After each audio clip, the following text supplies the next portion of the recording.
Hello everyone, आप देख रहे हैं लर्निंग कैंपेन और लर्निंग कैंपेन में एक बार फिर से आप सभी का बहुत बहुत स्वागत है।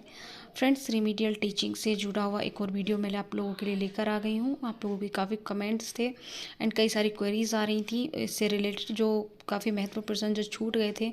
कुछ हम लोगों को कन्फ्यूज़न था, कुछ लोगों को मेरी वीडियो से भी कन्फ्यूज़न हुआ था, तो वो सभी डाउट क्लियर करने के लिए मैंने ये वीडियो बनाया है। तो वीडियो को लास्ट तक ज़रूर देखिएगा, आपके काफ़ी सारे डाउट इस वीडियो में क्लियर हो जाएंगे। तो चलिए वीडियो शुरू करते हैं। Let's start.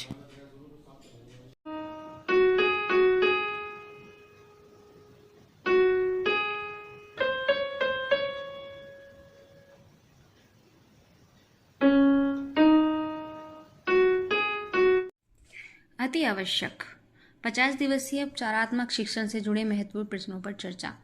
तो इस वीडियो में मैं जो है रिमीडियल टीचिंग से रिलेटेड सभी प्रश्नों को यहाँ पर लेने का प्रयास करूँगी, जो अक्सर मेरे से या तो कमेंट में पूछे जा रहे हैं या मेरे भी माइंड में कुछ ऐसे कन्फ्यूज़न थे जिनको दूर करने के बाद ही मैं ये वीडियो बना रही हूँ। तो वीडियो काफ़ी इंपॉर्टेंट होने वाला है, वीडियो को लास्ट तक देखिएगा। कोई भी पॉइंट अगर मिस हुआ तो फिर कुछ ना कुछ हमारे दिमाग में कन्फ्यूज़न रह ही जाएगा। मैं अपने इस तरह से आपके सारे कन्फ्यूज़न दूर करने का ट्राई कर रही हूँ। तो ये जो हमारा रिमीडियल है ये कक्षा 6, 7, 8 के लिए है। तो 4, 5 और बाकी क्लासेस के जो टीचर्स बोल रहे हैं कि ये हमारी क्लास के लिए भी बनाइए, तो ये आदेश इन्हीं क्लासेस 6 to 8 क्लास तक के टीचर्स को ही ट्रेनिंग दी गई है इस रिमीडियल टीचिंग को चलाने के लिए। तो कक्षा 1 से 5 तक ये वाला रिमीडियल टीचिंग नहीं होना है। पॉइंट नंबर 1 हो गया। दूसरा है विषय कौन कौन से हैं, हिंदी और गणित। तो ये सिर्फ हिंदी और गणित विषय के लिए है जो 50 डेज का रिमीडियल टीचिंग है। Science and SST other subject वाले टीचर्स भी मेरे से इसी तरीके का रिमीडियल प्लान मांग रहे हैं और लर्निंग आउटकम्स मांग रहे हैं अपने सब्जेक्ट को पढ़ाने के लिए। तो आपके सब्जेक्ट में ये टीचिंग प्लान अभी इस साल तो फिलहाल नहीं है, सिर्फ 2 ही टफ सब्जेक्ट पर फोकस किया जा रहा है, वो है हिंदी और गणित।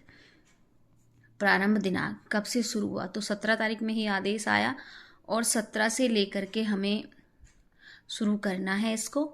एंड जब जिस दिन से आदेश आया उसी दिन से इस पर क्रियान्वयन की भी कार्रवाई हो गई थी कि इसी दिन से इसका क्रियान्वयन करना है। उसके बाद है बेसलाइन आकलन। बेसलाइन आकलन हमें कब करना है, बेसलाइन आकलन क्या है, अगर आपको उसका नहीं पता है तो मेरे चैनल पर काफ़ी वीडियोस हैं। अगर आप बेसलाइन आकलन लिख के मेरे चैनल का नाम डाल के सर्च करेंगे तो ईजिली आपको मेरा वीडियो मिल जाएगा। तो ये 17 से लेकर के 20 अप्रैल तक हमें बेसलाइन आकलन करना था। उसके बाद है नेक्स्ट टॉपिक है बेसलाइन आकलन प्रपत्र कहाँ से लाएं। तो ये कमेंट काफ़ी आ रहा है कि हमें गणित के आकलन प्रपत्र दे दीजिए, इसके दे दीजिए। फ्रेंड्स, आकलन प्रपत्र कब हुआ था, ये काफ़ी टाइम हो गया, 3 साल हो गए लगभग जब ये बेसलाइन आकलन शुरू किया गया था। तो उस टाइम पे मैंने आकलन प्रपत्र, हाथ से बने हुए आकलन प्रपत्र हैं मेरे, सभी साइंस के हैं, एसएसटी के हैं, हिंदी के हैं, इंग्लिश के हैं एंड मैथ्स के हैं। और ब्लूप्रिंट, उत्तरमाला एंड साथ साथ में जो दक्षता सूची थी, मतलब क्या क्या दक्षताएं हैं होनी है हमें पानी है, उन सब की भी लिस्ट पूरी वीडियो बना करके मेरे चैनल पर उपलब्ध है। आप आकलन करके प्लेलिस्ट पर सर्च करेंगे तो आकलन प्रपत्र के नाम से मेरे इस चैनल पर जाकर के प्लेलिस्ट खोलकर देखेंगे तो उसमें आपको सारे आकलन प्रपत्र एक साथ मिल जाएंगे, आपको कहीं और ढूंढने की ज़रूरत नहीं पड़ेगी। लेकिन अगर आप वीडियो में नहीं देखना चाहते तो इसका दूसरा ऑप्शन ये है, ये आप ध्यान आकर्षण पेज नंबर 94 से सहायता लेकर स्वयं भी बना सकते हैं।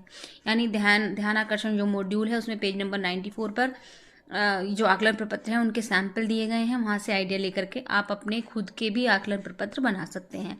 एंड थर्ड ऑप्शन है, अगर आप चाहते हैं कि ये आपको फ़ोटो के रूप में मिले तो मेरा फेसबुक पर पेज है लर्निंग कैंपेन के नाम से, आप उसको फॉलो कर सकते हैं। वहाँ पर मैं इसकी फ़ोटोज़ वगैरह डालती हूँ। तो आई होप यहाँ तक के सारे आपके डाउट्स क्लियर हो गए होंगे।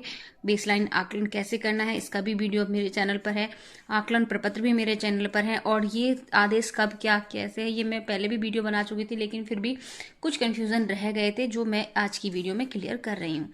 उसके बाद है अधिगम स्तरवार सूची, यानी बेसलाइन आकलन करने के बाद में बच्चों के अधिगम स्तर के अनुसार हमें सूची बनानी है, जो हमें 24 तक हमारी तैयार हो जानी थी। 25 को हमें हमारे पास होनी चाहिए थी और उसी के आधार पर हमने बच्चों का रिमीडियल स्टार्ट किया था। एवं बच्चों के अधिगम स्तर अनुसार ही उपचारात्मक शिक्षण हमें बच्चों को देना था। पीटीएम वगैरह करनी थी, उसका मैंने डिटेल में दूसरी वीडियो में बताया, तो मैं इसमें इंक्लूड नहीं करूँगी जिससे वीडियो लंबा हो। इसके बाद है एंड लाइन आकलन। 50 दिवस उपचारात्मक शिक्षण करने के बाद में एक एंड लाइन आकलन किया जाएगा। एंड लाइन आकलन करने के बाद में हम देखेंगे ये बच्चे में प्रोग्रेस है तो हम उसको आगे के स्तर पर ले जाएंगे, यानी पाठ्यक्रम कराएंगे, नहीं तो हम क्या करेंगे, उसको दोबारा से ही ये ट्रीटमेंट भी दे सकते हैं, रेमेडियल दे सकते हैं। उसके बाद है शिक्षक संदर्शिकाओं के द्वारा हमें इन्हें पढ़ाना है।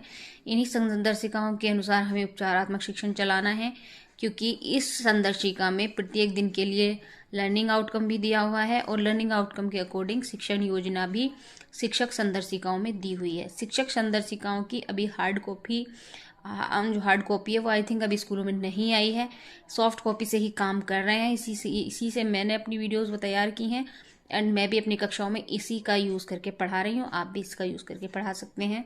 उसके बाद है अभ्यास कार्य पुस्तिकाएं। इन्हीं पर बच्चों को हमें अभ्यास कराना है। जब हम शिक्षक संदर्शिकाओं से बच्चों को काम कराएंगे, लर्निंग आउटकम पर काम करेंगे, तो बच्चे जो सीखे हैं उसको हम अभ्यास पुस्तिकाओं पर करवा कर देखेंगे। तो इसके बाद है पाठ्यक्रम। तो ये सबसे इम्पोर्टेंट पॉइंट है आज का पाठ्यक्रम। इससे रिलेटेड बहुत सारे क्वेश्चंस आ रहे हैं, क्योंकि मैंने पीछे की वीडियो में अपनी बोला था कि मेन कोर्स के साथ साथ हम रिमेडियल करेंगे। तो फ्रेंड्स वो मैंने अपने व्यू से बोला था, यानी मेरा व्यू था वो कि क्योंकि मेरे क्लास में काफ़ी अच्छे बच्चे भी हैं कुछ, तो मैं उनको अगर रिमेडियल करा रही हूँ तो जो इंटेलिजेंट बच्चा है वो बोलता है मैम, जैसे सोचिए हमें सम विषम करा रहे हैं हम कक्षा 8 में, तो कक्षा 8 का बच्चा बोलता है मैम ये छोटे बच्चों वाली चीज़ हमें क्यों करा रही हैं, ये तो छोटे बच्चों की है, तो हमें बहुत पहले से आता है, तो उनका टाइम वेस्ट ना हो इसीलिए मैं साथ में अपने बच्चों का पाठ्यक्रम भी लेकर चल रही थी। बाकी जो मेन बात है कि पाठ्यक्रम कब से कराना है, तो इस टाइम सिर्फ 50 दिन के लिए हमारे स्कूलों में रिमीडियल टीचिंग का कोर्स हमें दिया गया है, वही हमें चलाना है। इसके अलावा हमें पाठ्यक्रम नहीं कराना है। तो हमारे जो विद्यालय हैं वो आदेशों पर ज़्यादा चलते हैं, तो जब आदेश इस तरीके का हुआ है तो आप सिर्फ रिमीडियल टीचिंग ही कराइए। लेकिन कुछ केसेस में अगर आपके बच्चे अच्छे हैं और अगर लगता है आपको कि बच्चे का लॉस हो रहा है, बच्चा, क्योंकि जिस बच्चे को सारी चीज़ें आती है उनका तो टाइम वेस्ट ही मैं मानूंगी एक तरीके से, क्योंकि जब हम स्टार्टिंग करेंगे तो जो होशियार बच्चे हैं उनका टाइम वेस्ट होगा, और जब हम थोड़े अच्छे लेवल पे पहुंच जाएंगे तो जो वीक बच्चा है उसको प्रॉब्लम होगी। तो दोनों ही तरीके से बच्चे परेशान रहेंगे। तो इसी को ध्यान में रखते हुए मैं थोड़ा थोड़ा सा मेन कोर्स भी साथ करा रही हूँ एंड रिमीडियल भी दे रही हूँ। तो ये मेरा व्यू था, क्योंकि मैं आप लोगों के साथ में अपना ही एक्सपीरियंस शेयर करती हूँ। मैं कोई आपको गाइडेंस नहीं कर रही हूँ, या मैं कोई इतनी बड़ी वो नहीं हूँ कि मैं आपको गाइड करूँ। आप सब लोग मेरे से भी बहुत बहुत ज़्यादा एक्सपीरियंसड एंड इंटेलिजेंट लोग जुड़े हुए हों मेरे साथ में। बस मैं जो मैं करती हूँ मैं वही आप लोगों के साथ शेयर करती हूँ। इसमें कई बार गलतियाँ भी निकलती हैं, कमेंट आते हैं, कभी कभी मेरी जो है लिखने में मिस्टेक हो जाती है, बाई मिस्टेक हो जाता है कभी कभी। तो मैं तो नहीं बोलती कि मैं परफेक्ट हूँ, हाँ मैं अपनी गलती स्वीकार करती हूँ। अगर मेरे से गलती से लिखा गया है तो मुझे उसको स्वीकार करने में भी मुझे कोई प्रॉब्लम नहीं है, और नई चीज़ें हमें हमेशा सीखते ही रहना चाहिए। तो फ्रेंड्स आज का वीडियो ये था, और इसके बाद ही कि पाठ्यक्रम कराना है या नहीं कराना है, तो चलिए मैं इसको आपको आदेश पर दिखा देती हूँ। देखिए, और देखिए क्लियरली लिखा हुआ है कि दिनांक 25 अप्रैल 2023 से संदर्शिकाओं में वर्णित शिक्षण गतिविधियों के अनुसार रिमीडियल कक्षाओं का संचालन किया जाए। शिक्षक द्वारा प्रभावी कक्षा शिक्षण हेतु संदर्शिकाओं में दी गई शिक्षण योजनाओं का विधिवत अध्ययन किया जाए, तथा इसके साथ ही कार्य पुस्तिकाओं के आधार पर बच्चों का प्रतिदिन उनको अभ्यास कराया जाए। एंड इसके नीचे एक पॉइंट छोड़ने के बाद हम देखेंगे एंडलाइन वाले के बाद 50 दिवसीय रिमीडियल शिक्षण के सफल संचालन के पश्चात कक्षा स्तरीय पाठ्यक्रम व पाठ्य पुस्तकों के आधार पर कक्षा शिक्षण किया जाए। मतलब पहले हमें इसका सफल संचालन करना है, उसके बाद पाठ्यक्रम व पाठ्य पुस्तकों के आधार पर हमें कक्षा शिक्षण करना है। यदि 50 दिवसीय रिमीडियल शिक्षण कार्यक्रम के उपरांत भी बच्चों का अधिगम स्तर पिछली कक्षा के अधिगम स्तर के अनुरूप नहीं है तो उन्हें यथा आवश्यकता अनुसार अतिरिक्त अनुसमर्थन किया जाए। तो यहाँ पर क्लियरली लिखा है, देखिए कि सो आई होप मैं इस वीडियो में आपके सारे डाउट्स क्लियर कर पाई हूँ। अगर अभी भी कोई डाउट आपका रह गया है तो इसी वीडियो के नीचे आप लोग कमेंट कीजिएगा, इसी वीडियो में मैं आप लोगों के आंसर देने का प्रयास करूँगी। एंड बेसलाइन आकलन प्रपत्र के लिए आप मेरे learning campaign page, Facebook page और मेरे चैनल की प्लेलिस्ट आकलन प्रपत्र के नाम से उसको ध्यान से सर्च कर लें, अगर आपको कहीं और से आकलन प्रपत्र नहीं मिलते हैं। तो मिलेंगे नेक्स्ट वीडियो में। जय हिंद, वंदे मातरम।